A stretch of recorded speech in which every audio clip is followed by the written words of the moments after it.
Hello मेरे प्यारे दोस्तों, कैसे हैं आप सभी। स्वागत है आप सभी का आपके गुरुजी चैनल एस पी पे। और आज आप लोग पढ़ने वाले हैं क्लास 10th मैथ चैप्टर 3 के बारे में। और इसमें मैंने आप लोग को पार्ट 1 बता दिया था, जिसके कुछ बेसिक कंसेप्ट क्लियर किए थे, 2-4 वाले रैखिक समीकरण के। आज उसके भी कुछ कंसेप्ट बच गए थे, जिसमें कि आज हम लोग सीखने वाले हैं 2-4 रैखिक समीकरण के युग्म के बारे में, और इसे अच्छे तरीके से समझने का प्रयास करेंगे। और ये वीडियो आप लोगों के लिए बहुत ही इंपॉर्टेंट है, महत्वपूर्ण है। अगर ये वीडियो देख लेते हैं तो एग्जाम के सारे प्रश्न आपके बनेंगे और कहीं से कोई दिक्कत नहीं होगा, समस्याओं का सामना नहीं करना पड़ेगा। तो चलिए इसके सारे कंसेप्ट को समझते हैं और क्या होते हैं कंसेप्ट नहीं होते उसके बारे में समझते हैं।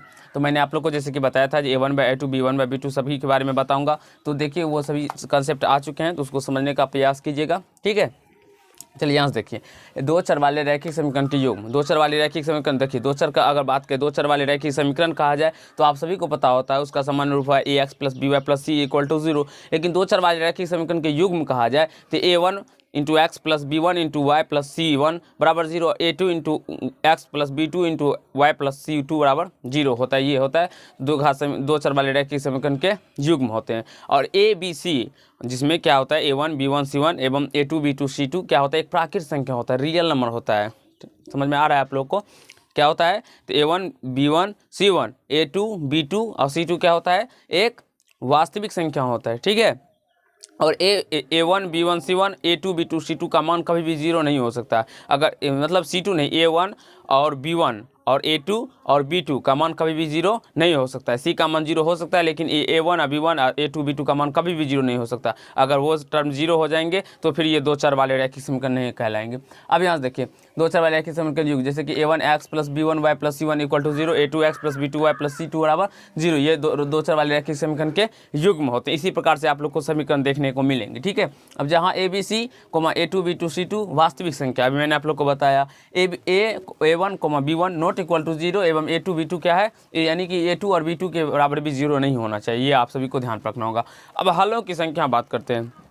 हलों की संख्या का कहने का तात्पर्य हुआ दो चर वाले रैखिक समीकरण के युग्म के कितने हल हो सकते हैं। तो इसके तीन कंडीशंस बनते हैं। वो सभी कंडीशन के बारे में मैं अभी आप लोग को यहाँ पर भी बताऊंगा अच्छे तरीके से। फिलहाल यहाँ पे कुछ समझते हैं। देखिए जिस समीकरण का अद्वितीय हल कहने का मतलब है जिसका एक हल, अद्वितीय जिसका द्वितीय हल ना हो, केवल एक हल हो, तो उसे हम लोग अद्वितीय हल कहते हैं।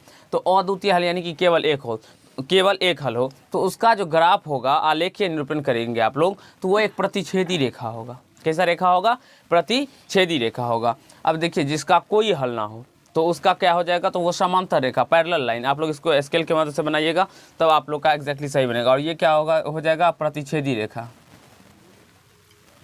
प्रतिच्छेदी रेखा, ठीक है। और ये क्या हो जाएगा, तो समांतर रेखा। ये रेखा एक दूसरे को कभी भी अनंत दूरी तक बढ़ाई जाए तभी नहीं कटेगी। ये क्या हो जाएगी, समांतर रेखा। देखिए कोई हल नहीं होगा, तो जब कोई हल नहीं होगा तो ये एक दूसरे को कभी नहीं काटेगी।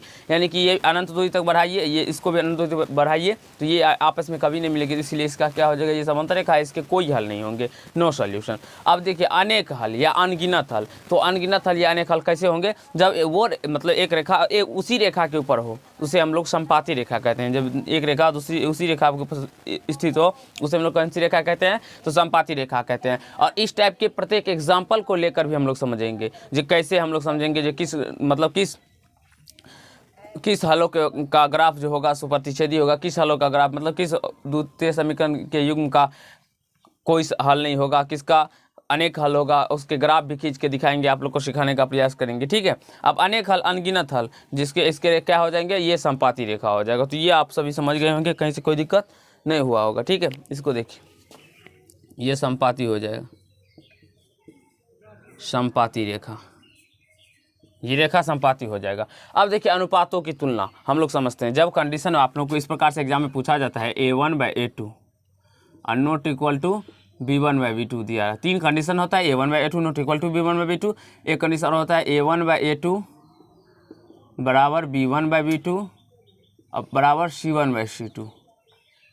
ये कंडीशन दिया रहता है a1/a2 = b1/b2 = c1/c2 और a1/a2 = b1/b2 ≠ c1/c2। यही तीनों कंडीशन आपके बुक में भी है, आप लोग देख भी सकते हैं और कहीं से कोई दिक्कत भी नहीं होगा। अब देखिए जब a1/a2 = b1/b2 = c1/c2, मतलब a1/a2 ≠ b1/b2 हो, तब इसके जो हल होंगे, मतलब इसका ग्राफीय निरूपण होगा, वो प्रतिच्छेदी रेखा होगा। कैसा रेखा होगा, प्रतिच्छेदी रेखा, प्रतिच्छेदी रेखा, इसका ग्राफ कैसा होगा, प्रतिच्छेदी रेखा। जैसे कि अगर बात करें तो ये इस प्रकार से एक दूसरे को प्रतिच्छेद करती रहेगी, ये एक दूसरे को क्या करेगी, तो प्रतिच्छेद करेगी। इसके एक हल होंगे, क्योंकि अभी हम लोग आप लोग को बताया जो अद्वितीय हल केवल एक हल, इस कब होगा, जब रेखा एक दूसरे को क्या करे, इंटरसेक्ट करेगी, काटेगी, प्रतिच्छेद करेगी। तो इस प्रकार से आप लोगों से पूछा जाए जो बीजगणितीय निरूपण क्या होगा, बीजगणितीय निरूपण का मतलब हुआ इसके कितने हल हो सकते हैं, नहीं हो सकते, वही इसमें कहा गया। तो इसके लिखेंगे केवल एक हल, केवल एक हल होंगे, ठीक है, या अद्वितीय हल भी कह सकते हैं, अद्वितीय हल। आप लोग को ऑप्शन में अद्वितीय हल भी देखने को मिलेंगे, तो इसे डरना नहीं है, क्योंकि अद्वितीय हल का भी मतलब वही होता है। अब देखिए समीकरण युग्म का बात करें तो जिसका भी सॉल्यूशन होगा, जिसका भी मान निकलेगा वो संगत होंगे, और जिसका मान नहीं निकलेगा वो असंगत हो जाएंगे। जिसके अगर यहाँ पे बात करें तो इसका मान कुछ ना कुछ तो निकलेगा, इसलिए ये संगत हो जाएगा। और इसे हम लोग अवरोधी भी कह सकते हैं, इसे क्या कहते हैं, अवरोधी। कभी कभी आप लोग को अवरोधी भी देखने को मिल सकते हैं, इसे भी नोट कर लीजिएगा, ठीक है।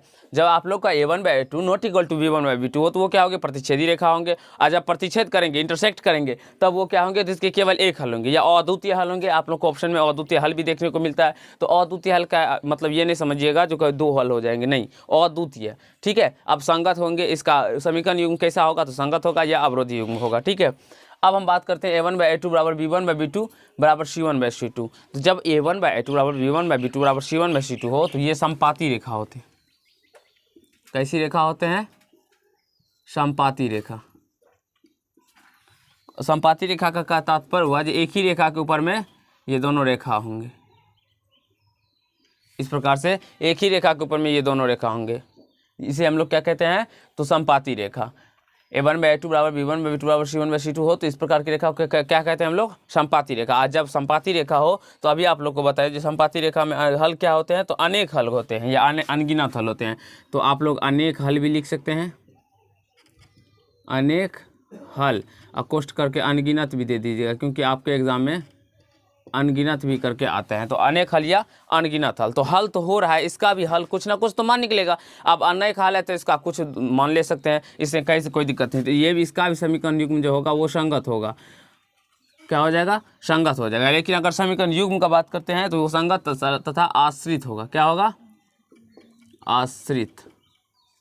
इस कंडीशन सबको आपको याद रखना होगा, ध्यान पे बार बार पढ़िएगा तो याद हो जाएगा। जब a1/a2 बराबर b1/b2 बराबर c1/c2 हो तो वो कैसा रेखा होगा, तो समपाती रेखा होगा, और इसके अनेक हल होंगे यानी अनगिनत हल होंगे, और इसका समीकरण युग्म कैसा होगा, तो संगत है। आपसे पूछा जाएगा a1/a2 बराबर b1/b2 बराबर c1/c2 हो तो इसके समीकरण युग्म कैसे होंगे, संगत, असंगत, संगत, असंगत, और उसके बाद इनमें से कोई नहीं दिया जाएगा तो संगत कहा जाए, संगत, क्योंकि हल हो चाहे एक हल हो या अनेक हल हो तो वो उसका समीकरण युग्म संगत होंगे, और कोई हल ना हो तो असंगत हो जाएंगे। अब हम बात करने वाले हैं a1/a2 बराबर b1/b2 not equal to c1/c2, यानी कि ये समांतर रेखा हो जाएंगे, पैरेलल लाइन।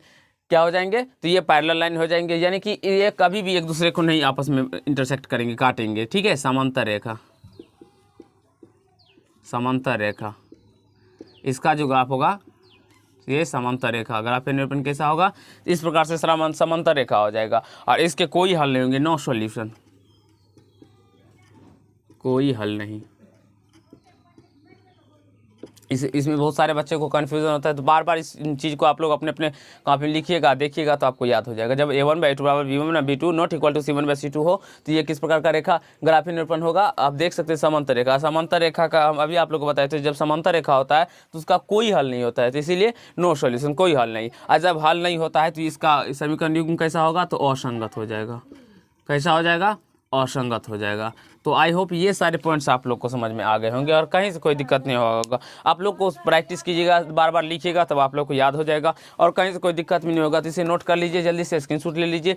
और इस पर हम बेस्ड क्वेश्चन भी करेंगे, पार्ट थर्ड में क्वेश्चन करेंगे और उसके आंसर मतलब एक्सरसाइज के प्रश्न को भी सॉल्व करेंगे, उसे भी अच्छे तरीके से समझने का प्रयास करेंगे। लेकिन पहले हम लोग आप इस तीनों अनुपातों पे एक एक प्रश्न लेके करेंगे, जिसमें कि हम ये समझाएंगे जो कैसे इसका रेखा प्रतिच्छेदी रेखा होगा, कैसे समांतर रेखा आता है और कैसे समपाती रेखा आता है, और इसके सारे युग्म को भी बताएंगे तो अच्छे तरीके से। तो आई होप आप सभी को समझ में आ गया होगा, कहीं से कोई दिक्कत नहीं हुआ होगा। अगर ये पार्ट अच्छा लगा तो वीडियो को लाइक कीजिएगा, कमेंट कीजिएगा, शेयर कीजिएगा, और चैनल पर होंगे तो चैनल को सब्सक्राइब कर लीजिएगा, क्योंकि इसी प्रकार के हेल्पफुल कंटेंट मैं आप लोग सभी के लिए बनाता रहता हूँ और सिखाने का समझाने का प्रयास करता हूँ। धन्यवाद दोस्तों, आज के पार्ट में इतना ही करेंगे, नेक्स्ट पार्ट में इसके अगले कंसेप्ट को समझेंगे। धन्यवाद।